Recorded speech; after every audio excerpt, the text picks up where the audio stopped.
अभी मुक्तेश्वरानंद जो है वही रहेगा।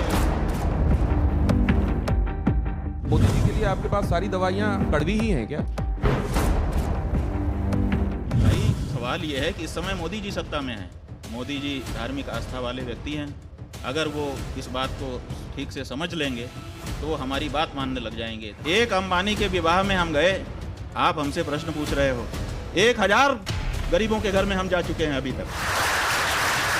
हमारे शास्त्र कहते हैं कि गौ हत्यारे को गोली मारो, है आदेश। उनके शास्त्र में लिखा रहा है कि सबसे उत्तम निवास वो है जहां पर पूरी तरह से इस्लाम हो। तो पूरी तरह से जहां इस्लाम है वहां क्यों नहीं चले जाते हैं? बताओ, गलत बात है ये। पार्टी झूठ नहीं बोलना चाहिए। कोई भी जो बड़ा आदमी है वो झूठ बोलेगा, वो छोटा हो जाएगा।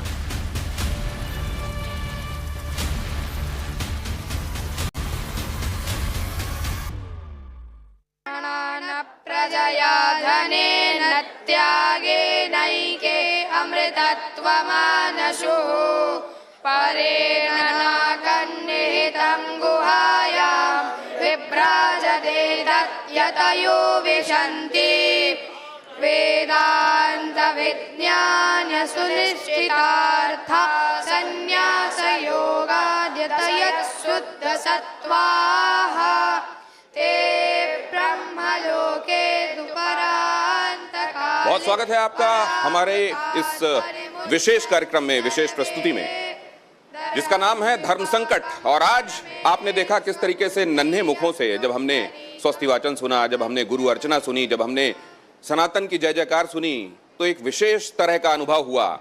और ये अनुभव अब आगे और बढ़ने वाला है, क्योंकि अब जिनसे आप का मैं परिचय कराने वाला हूं वो भारतवर्ष में धर्म गुरुओं के जो शीर्षस्थ पद माने जाते हैं उनमें से एक में विराजित हैं।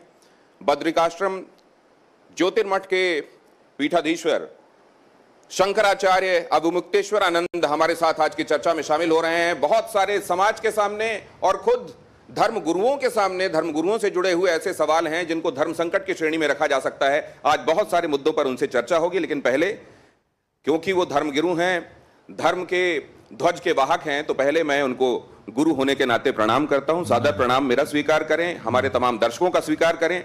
अब अपने पत्रकारीय धर्म का निर्वहन करने के लिए बहुत सारे सवाल मैं आपके सामने लेकर आने वाला हूं, लेकिन उससे पहले मैं जरा परिचय करा दूं उन खास मेहमानों का भी जो आज अपने अपने तरीके से न सिर्फ गुरुदेव की टिप्पणियों को देखेंगे, बल्कि स्वामी जी जो कह रहे होंगे उसकी विवेचना अपने तरीके से करके अपनी बातें और कुछ सवाल भी उनके सामने रखेंगे। विशाल मिश्रा जी हमारे साथ जुड़ रहे हैं। सबसे पहले वही आपको देख रहे हैं गुरु जी के बगल में बैठे हुए। हमारे साथ प्रेम कुमार जी जुड़ रहे हैं आज की इस विशेष चर्चा में। धर्म संकट में अवनिजेश जी को क्या संकट नजर आ रहा है, आज अवनिजेश जी की निगाहों से देखने की कोशिश करेंगे। विवेक श्रीवास्तव जी अपनी बेबाक टिप्पणियों के लिए जाने जाते हैं। आज गुरु जी के पास में जब वो अपने आप को पा रहे हैं, क्या उनके जहन में आ रहा है, उनसे जानेंगे। लेकिन सबसे पहले तो मैं आपके बराबर आसन ग्रहण करना नहीं चाहिए, लेकिन मैं आपसे अनुमति लेते हुए पहले तो मैं आपसे ये जानना चाहता हूं गुरुजी कि आपके नामों के साथ इतनी कंट्रोवर्सीज, इतने विरोधाभास क्यों जुड़ते हैं? कहते हैं कि जो दौड़ता है वही गिरता है। आप जब किसी विषय में अपनी राय रखेंगे तभी तो विमति भी आएगी, नहीं तो विमति ही नहीं आएगी।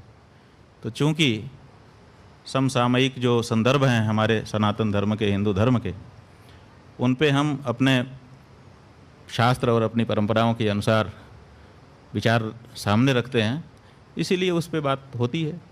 विवाद तो अभी तक नहीं कोई हुआ, हाँ बात जरूर होती है और वो होनी भी चाहिए। आप उनको विवादों के तौर पे नहीं देखते, ये अच्छी बात है, लेकिन बहुत सारे लोग तो इसको इसी तरीके से देखते हैं कि बाकी भी धर्म गुरु हैं, लेकिन उनके इर्द गिर्द इतनी सारी बातें और कंट्रोवर्सीज क्यों नहीं दिखाई देती जितनी अब मुक्तेश्वरानंद जी के आसपास दिखाई देती? नहीं, हमने बता दिया।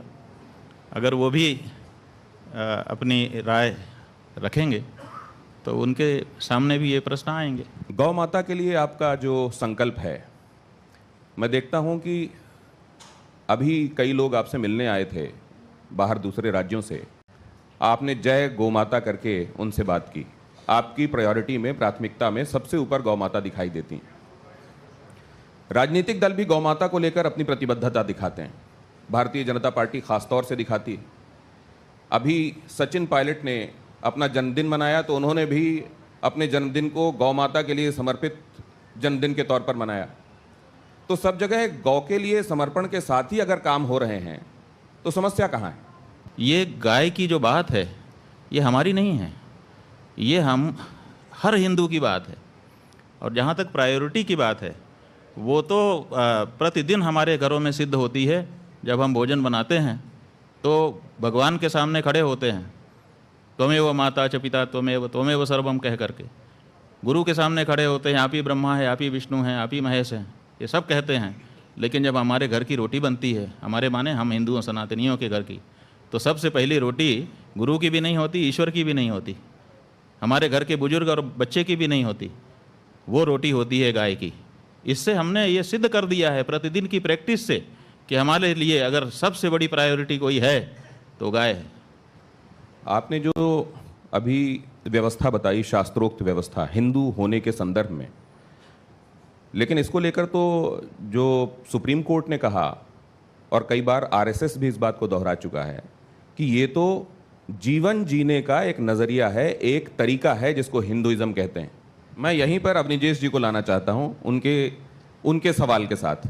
इस विषय पर अवनीजेश जी, ये जो महत्वपूर्ण विषय है इसमें आरएसएस का नज़रिया, आपका विचार, और अगर स्वामी जी से सवाल है तो वो।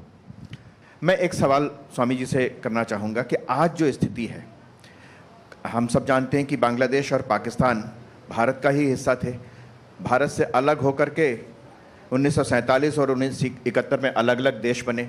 लेकिन आज वहाँ पर जो सनातनियों की, हिंदुओं की जो स्थिति है, उस पर इस देश का एक सामान्य हिंदू सनातनी क्यों नहीं खड़ा होता? उसके भीतर वो दर्द क्यों नहीं होता?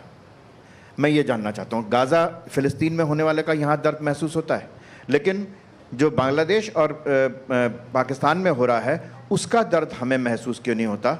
वो भी तो मानवता है।